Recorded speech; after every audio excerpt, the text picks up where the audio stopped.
Hi there, my name is Lucas Stonewall, and I'm here today to take you on an adventure through one of the most interesting stories that has come through from the time period of ancient Greece. Many gods, goddesses, and heroes have all made a name for themselves through epic battles and slaying mythical creatures. But one area of this rich history that I will explore more is the complexity of the origin story of mythical creatures.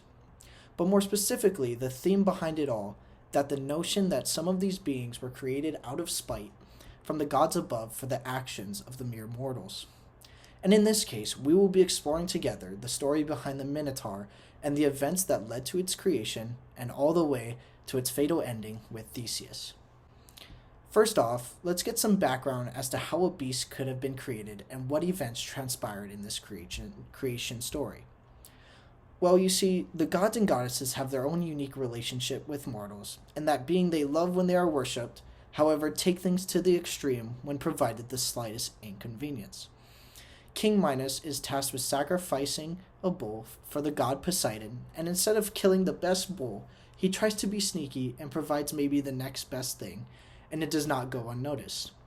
In the primary source, the library by Apollodorus, the situation is highlighted clearly with the following explanation. And in sacrificing to Poseidon, he prayed that a bull might appear from the depths, promising to sacrifice it when it appeared.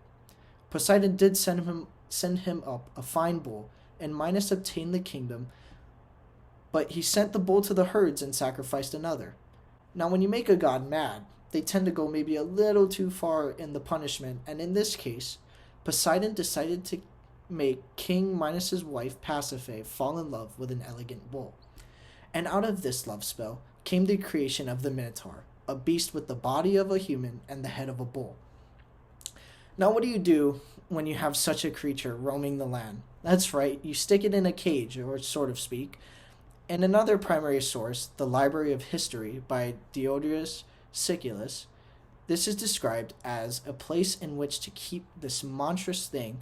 Daedalus, the story goes, built a labyrinth, the passageways of which were so winding that those unfamiliar with them had difficulty in making their way out. In this labyrinth, the Minotaur was maintained, and here it devoured the 7 youths and 7 maidens, which were sent to it from Athens, as we have already related. Now, let's discuss what does it take to hold and contain such a beast. Enjoy this brief video of what the labyrinth looks like today at the site of the Palace of Knossos on the island of Crete. As you can see the remains of some of the stone walls that are still here today, and just imagine the size they had to be in order to contain such a creature. The labyrinth was constructed by Daedalus at the Palace of Knossos and can be dated back to 1900 BC.